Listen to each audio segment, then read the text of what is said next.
आकाशवाणी मध्य प्रदेश से प्रस्तुत हैं प्रादेशिक समाचार।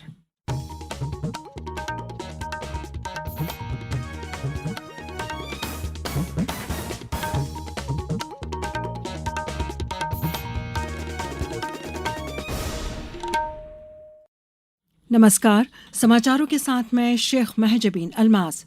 सबसे पहले इस बुलेटिन के मुख्य समाचार। राष्ट्रपति द्रौपदी मुर्मू ने संसद के संयुक्त सत्र को किया संबोधित, कहा पेपर लीक के निष्पक्ष जांच के लिए सरकार प्रतिबद्ध। मुख्यमंत्री ने नागरिकता संशोधन अधिनियम के तहत 3 आवेदकों को भारतीय नागरिकता के दिए प्रमाण पत्र। महिला एवं बाल विकास सशक्तिकरण के लिए भोपाल में 2 दिवसीय कार्यशाला का शुभारंभ और अब से कुछ देर बाद T20 क्रिकेट विश्व कप के दूसरे सेमीफाइनल में भारत और इंग्लैंड के बीच मुकाबला। अब समाचार विस्तार से। राष्ट्रपति द्रौपदी मुर्मू ने कहा है कि सरकार पेपर लीक की निष्पक्ष जांच और दोषियों के लिए कड़ी सजा सुनिश्चित करने के लिए प्रतिबद्ध है। संसद की संयुक्त बैठक में अपने संबोधन में उन्होंने कहा कि दलगत राजनीति से ऊपर उठकर ऐसी घटनाओं को रोकने के लिए देश भर में ठोस कदम उठाना महत्वपूर्ण है। उन्होंने कहा कि सरकार परीक्षा संबंधित निकायों, उनके कामकाज और परीक्षा प्रक्रिया के सभी पहलुओं में बड़े सुधारों की दिशा में काम कर रही है। राष्ट्रपति मुर्मू ने कहा कि जम्मू कश्मीर ने हाल ही में संपन्न लोकसभा चुनावों में रिकॉर्ड मतदान दर्ज कर देश के दुश्मनों को करारा जवाब दिया है। अर्थव्यवस्था को मजबूत करने के लिए सरकार के कदमों पर प्रकाश डालते हुए राष्ट्रपति मुर्मू ने कहा कि केंद्र विनिर्माण, सेवाओं और कृषि सम्मान को महत्व दे रहा है। उन्होंने कहा कि देश सूचना प्रौद्योगिकी से लेकर पर्यटन और स्वास्थ्य से लेकर वेलनेस तक हर क्षेत्र में अग्रणी बनकर उभर रहा है और इससे बड़ी संख्या में रोजगार और स्वरोजगार के नए अवसर पैदा हो रहे हैं। मुख्यमंत्री डॉक्टर मोहन यादव ने आज नागरिकता संशोधन अधिनियम के अंतर्गत मध्य प्रदेश के प्रथम 3 आवेदकों को भारतीय नागरिकता प्रमाण पत्र प्रदान किए। इस अवसर पर उन्होंने कहा कि यह सौभाग्य की बात है कि भविष्य की 2 नई पीढ़ियां मध्य प्रदेश का हिस्सा बन रही हैं। प्रधानमंत्री नरेंद्र मोदी ने एक ऐसी कठिनाई का निराकरण कर ऐसा रिश्ता पुनर्स्थापित करने का प्रयास किया है जो अखंड भारत की याद दिलाता है। मुख्यमंत्री ने कहा, अब हमारे परिवार के लोग अपने पास आ रहे हैं।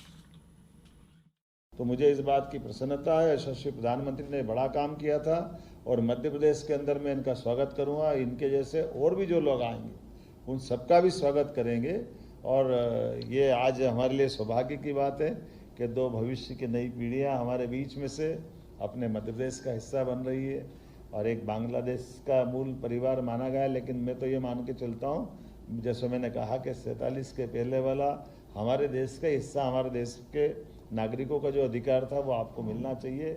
आपको मिल रहा है। मध्य प्रदेश की धरती पर आपका स्वागत है, वंदन है, अभिनंदन है। केंद्रीय अन्वेषण ब्यूरो ने नीट यूजी परीक्षा में कथित अनियमितताओं के संबंध में 2 व्यक्तियों को गिरफ्तार किया है। आधिकारिक सूत्रों ने बताया कि इन दोनों आरोपियों को बिहार के पटना से हिरासत में लिया गया है। नीट यूजी प्रश्न पत्र लीक मामले की आधिकारिक तौर पर सीबीआई जांच कर रही है। सीबीआई सोमवार को बिहार पुलिस की आर्थिक अपराध इकाई के कार्यालय पहुंची और इस मामले में जांच शुरू की। और अब समाचारों में वक्त है ब्रेक का। ये समाचार आप आकाशवाणी मध्य प्रदेश से सुन रहे हैं। हमारे समाचारों को अब आप कभी भी और कहीं भी अपनी सुविधा के अनुसार सुन सकते हैं। ये समाचार बुलेटिन YouTube, X प्लेटफॉर्म और Facebook पर AIR न्यूज भोपाल पेज पर सुने जा सकते हैं। इसके अलावा आप हमारी वेबसाइट newsonair.gov.in पर अथवा न्यूज ऑन AIR ऐप पर भी समाचार सुन सकते हैं। समाचारों में एक बार फिर आपका स्वागत है। महिला बाल विकास मंत्री निर्मला भूरिया ने महिला एवं बाल सशक्तिकरण के लिए आयोजित 2 दिवसीय कार्यशाला का भोपाल में शुभारंभ किया। उन्होंने कहा कि मध्य प्रदेश में महिला बाल विकास विभाग उस वर्ग के लिए नीति बनाने का कार्य करने जा रहा है जो आधी आबादी है। इसमें सभी विभागों के सहयोग से ऐसी महिला नीति को धरातल पर लेकर आना है जो अन्य राज्यों के लिए प्रेरणा बने। उन्होंने कहा कि केंद्र सरकार के साथ साथ राज्य सरकार ने भी महिला महिलाओं के स्वास्थ्य, शिक्षा, सुरक्षा के लिए विभिन्न योजनाएं बनाई हैं।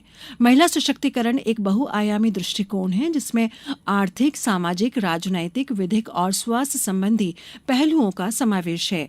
प्रमुख सचिव महिला बाल विकास श्री संजय शुक्ला ने कहा कि सशक्तिकरण के कई घटक हैं जैसे शिक्षा, सुरक्षा, स्वास्थ्य, कानून आदि।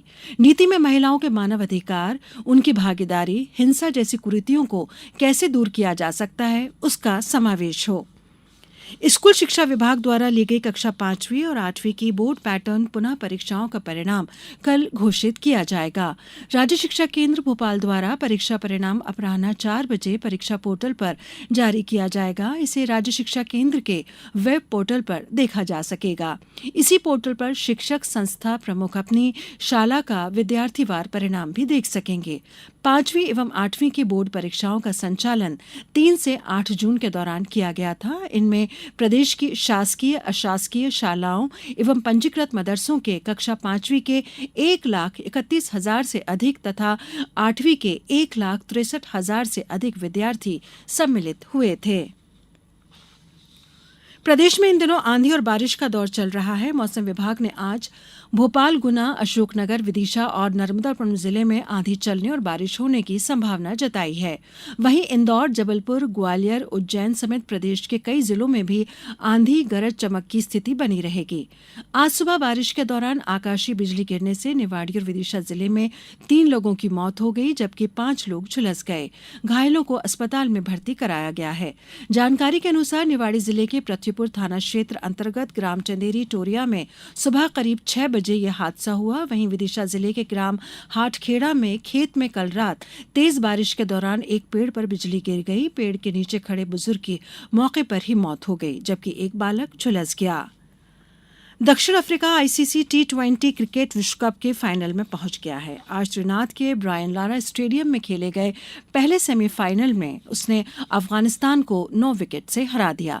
दूसरे सेमीफाइनल में भारत आज शाम गुयाना के प्रोविडेंस स्टेडियम में मौजूदा चैंपियन इंग्लैंड से भिड़ेगा। भारत इस पूरे टूर्नामेंट में अजेय रहा है। ये मैच रात 8 बजे शुरू होगा। विश्व कप का फाइनल मुकाबला शनिवार को बारबाडोस के कैसिंगटन ओवल में खेला जाएगा। अब कुछ समाचार संक्षेप में। देवास जिले में जिला व्यापार एवं उद्योग केंद्र द्वारा चलाई जा रही मुख्यमंत्री उद्यम क्रांति योजना एवं अन्य स्वरोजगार योजनाओं के लिए विकास खंडवार शिविर आयोजित किए जा रहे हैं। मुख्यमंत्री उद्यम क्रांति योजना अंतर्गत 3% ब्याज अनुदान एवं शासन द्वारा निर्धारित गारंटी शुल्क की प्रतिपूर्ति की पात्रता रहेगी। खंडवा में 11 जुलाई को विश्व जनसंख्या दिवस के अवसर पर आज से 11 अगस्त तक विश्व जनसंख्या दिवस अभियान मनाया जा रहा है। जिला स्वास्थ्य अधिकारी डॉक्टर रश्मि कौशल व डॉक्टर रामदास बाकोरिया ने आज इस संबंध में जन जागरूकता सारथी रथ को हरी झंडी दिखाकर रवाना किया। रथ विभिन्न ग्रामों व वार्डों से जाकर परिवार नियोजन के लिए जाएगा। जिला कलेक्टर भोपाल के अशासकीय स्कूलों में विरुद्ध फीस अधिनियम 2017 का पालन न करने के कारण पालकों से नियम विरुद्ध शुल्क को वापस करने का आदेश जारी किया गया है। अंत में मुख्य समाचार एक बार फिर। राष्ट्रपति द्रौपदी मुर्मू ने संसद के संयुक्त सत्र को किया संबोधित। कहा, पेपर लीक के निष्पक्ष जांच के लिए सरकार प्रतिबद्ध। मुख्यमंत्री ने नागरिकता संशोधन अधिनियम के तहत 3 आवेदकों को भारतीय नागरिकता के दिए प्रमाण पत्र। महिला एवं बाल विकास सशक्तिकरण के लिए भोपाल में 2 दिवसीय कार्यशाला का शुभारंभ। और अब से कुछ देर बाद T20 क्रिकेट विश्व कप के दूसरे सेमीफाइनल में भारत और इंग्लैंड के बीच मुकाबला। इस बुलेटिन में इतना ही। नमस्कार।